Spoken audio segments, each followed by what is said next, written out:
So what I want to do now is turn to the second thing Imam al-Ghazali mentions, which is that miserliness is one of the traits that zakah seeks to purify us of, right? So we're purifying ourselves of the trait of miserliness.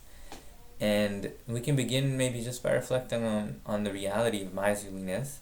If we define it as resistance and reluctance to give, right? A resistance and reluctance to giving. That can be the giving of wealth and resources, our time, our presence, our attention, whatever it is that we have, that we possess, that we can offer, a reluctance and a reservation and a hesitation that we have to giving. And when this reluctance and reservation is habitual, and when it's rooted in fear of loss, or fear of poverty, or fear of not being able to do the things that we want, that fear of loss or fear of poverty animating it, or greed animating it, right? A need for certain things. So fear or desire, to put it in other words. So a reluctance and hesitation to give that's rooted in fear or desire is the trait that we're really trying to purify ourselves of. So when Allah subhanahu wa ta'ala mandates zakah, Imam al-Ghazali is offering us the fact that he's doing so to enable us to purify ourselves of that trait. And that he's building in us an attunement to those that do not have, right, what we have, and that we don't take what we have for granted, and that we're grateful for the blessing of material wealth. One of the lines that I really appreciated from this book here was where Imam al-Ghazali says, bodily acts of worship are an expression of gratitude for bodily blessings, while financial acts of worship express gratitude for material bounty. And we skipped ahead a little bit. That's actually the third dimension of zakat that Imam al-Ghazali speaks on. But returning to the second for a moment, I think the way that we live today, it can really divert us from the goals of these acts of worship, right? So if we take seriously the fact that zakat is a call to purify our hearts of their entanglements with fear or desire, and it really is there to put us in right relationship with our money. And here I want to kind of layer this conversation on fear and desire, that there are sometimes legitimate fears and legitimate desires that dictate the way we feel about giving, right? So and we can add to that the fact that sometimes we've had traumas, right? Or we've inherited things around the way that our parents relate to wealth that we need to work on now. And if we can begin to see zakah as something tied to our fundamental relationship to our wealth and resources, we can really begin to extend the full ramification of this practice out on all dimension of and on all aspects of our lives, right? So a good example to kind of illustrate how far we can drift from really appreciating the reality of zakah is in the fact that many people that take their practice of Islam very seriously would fulfill the basic requirement of 2.5% of excess wealth beyond the minimum threshold, or the nisab. So they will do their bare minimum religious obligation, and they would feel good about it. And they may also donate to charities and organizations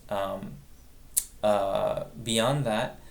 But when they actually see someone in need, see someone that's homeless, someone that's begging, we see a tent city that we pass by or we drive by, and our hearts are hardened. We have a way of compartmentalizing our giving, and we shut our hearts off to the suffering of those that are right before us. And I think there's a big disease that we really have to be cognizant of this like modern sort of disease, you could say, of compartmentalization. And softening of the heart is so important in our tradition, and the Prophet ﷺ even gave antidotes to people with hard hearts. He said, pat the head of small children, and there was something else I can't recall now, but softening of the hearts and keeping hearts that are alive and breathing is so significant, especially when it comes to giving as well. So let's interrogate like why it is that how it is that we can manage to see someone suffering or in a condition right before us and choose not to act or not even feel responsible in any way, shape, or form. Yet at the same time, we're engaging in this practice that is meant to really transform us. So let me now, inshallah, conclude with just a small reflections on some of the things Imam al-Ghazali said. So we said miserliness. The third piece of the puzzle was the gratitude piece, right? And that we are thanking Allah for our resources and our financial resources by giving of them.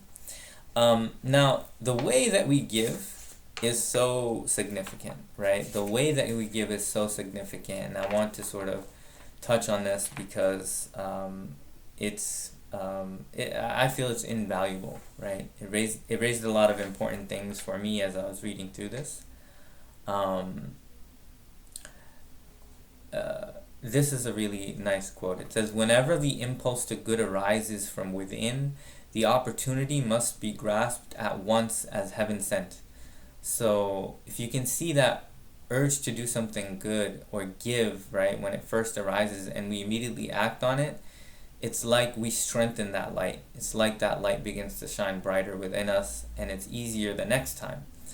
And so watching within ourselves for the moments of giving and the moments when our hearts feel that softness towards someone, but then doing something about it, right? And that kind of links to this idea that I just talked about, where we can compartmentalize and not be awake to the needs that are right before us.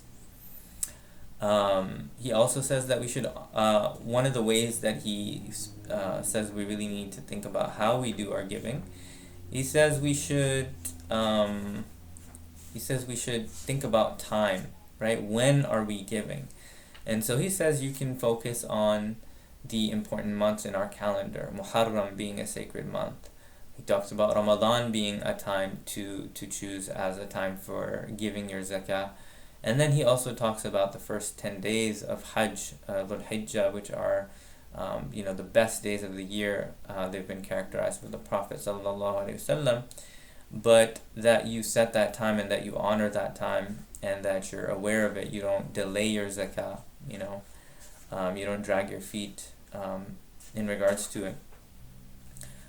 Then he speaks on the virtues of giving in secret and the virtues of giving in public, and he sort of prefers, in a sense, he doesn't prefer per se, but he emphasizes that when we can give in secret, we should, because there's a safety in that, and in that there, hidden motives are better sort of excluded when we give privately. But then he says there's also a time for giving openly, and that that time is when we believe that our doing so openly will encourage others to give. But he says that if we choose this option, we ought to be on guard against hidden motives, such as seeking recognition and rank and influence upon others by flaunting what we do possess, the gifts we've been given. And he says that you have to take careful stock of yourself, weighing the benefit of giving openly against the harms. And if you genuinely believe the benefits outweigh the harms, then go ahead. But if you don't, you really need to take account and take stock of whether this is the right option for you. So I thought this was sort of the way of giving I thought this was very beneficial. This section was the closest to my heart as I read through this. It really impacted me. And this was his explanation of how it's important not to avoid taunting and hurting others. Taunting and hurting others. And this comes from the ayah of the Quran, Surah Al-Baqarah, لا تبطلوا صدقاتكم بالمن والأذى. Do not make your sadaqah, right, void and completely unvalued by God. Don't make your giving of sadaqah completely unvalued by God by taunting and hurting, right? بالمن والأذى. And so he goes on to like a scholarly discussion of what is taunting and what is hurting. And I thought it was very revealing how relevant this can be around our own relationship to giving, right? What do we feel when we give, and how do we relate to those that we give to, right? Those that we are giving to. And so he says that according to some taunting, right, how they defined al-manni, right, bil-manni, taunting, is reminding a person of a favor. So some scholars said it's to remind someone of the favor, and then hurting or adha lies in making it commonly known, right, that you gave to this person. And there's this saying that, when they asked, a scholar what the nature of taunting was, he responded by saying that you remind the individual you gave to of the favor and you talk about it. So just mentioning it and talking about it, right, can be a form of taunting. According to others, taunting is to exploit a person in return for a gift, right? So you're seeking something out of it. And this can be very subtle, right? And he's going to get to that later on. And he says, hurting or adha lies in making him feel ashamed of his poverty. So being attuned to how you are making someone feel in your act of giving is so significant, right? And this these attitudes are not just limited to zakah, but any form of giving. Any form of giving we engage in, whether that's as I mentioned, yourself, your presence, your knowledge, whatever we have to give to others and offer to the world. He says, still others said that taunting means making one's gift an excuse for arrogant behavior, right? So it becomes a means of you puffing out your chest and having one up on somebody else. And he says, while hurt is caused by scolding and rebuking a man for begging. Scolding and rebuking a man for begging. Hey man, what are you doing? Why are you doing that? You're better, whatever it may be. But just demeaning people, scolding people, is what some said is adha.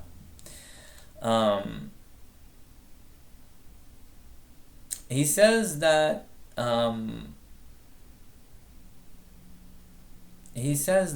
when it comes to taunting, right, he believes the root of it is in the heart. And he says that seeing oneself as the bountiful giver, right, is the root of it, right? So seeing yourself as the one who is this bountiful person, generous person, that is the one, that's actually bringing benefit to this other person. I'm the benefactor. And he says, whereas one should really look upon the poor person or the under-resourced person as one's own benefactor, that no, this person is actually benefiting me. This person is actually helping me, not I'm helping them. And he says that how so? Like, how can you sort of change this orientation of perspective? By reminding yourself that it is through him, right, through his acceptance of your giving or your zakah, that you are fulfilling your duty to God. You are able to fulfill what you owe to God. So they become the one they are helping me in fulfilling my duty, right? They are helping me in fulfilling my duty to God. And if they accept it, that's their generosity, that they're accepting it, right? I thought that was very beautiful. And that this duty is actually tied to us purifying ourselves and us, inshallah, going to the garden, right? And avoiding the wrath of Allah subhanahu wa ta'ala, avoiding distance from God. So in this sense, he says, we are indebted to the poor individual in as much as he or she makes the palm of his hand a surrogate for God, right? So God makes the palm of a person that's under-resourced or is living through a difficult time, that that individual's palm is like God's hand, receiving what we owe to him. Again, I thought that was very beautiful. And then he mentions a hadith. I'm not sure about its authenticity or not, but the lesson is beautiful. Alms fall into the hand of God. Great and glorious is He, before they reach the hand of the beggar, right? So you're interacting with God first and foremost, right? He is the recipient. And the individual accepting the zakah is the one who is acting as a representative of God in the moment and helping us fulfill our obligation. Let me pause here. There's a lot more I wanted to talk to you all about in regards to zakah, so I might spend maybe 5 minutes wrapping that up before we move on to the next pillar in this hadith. May Allah bless you all and grant you a beautiful day of Jum'ah. And let's conclude with dua. Billahi minash shaitanir rajim. Bismillahir rahmanir rahim. Rabbana atina fid dunya hasana wa fil akhirati hasana wa qina adhaban nar.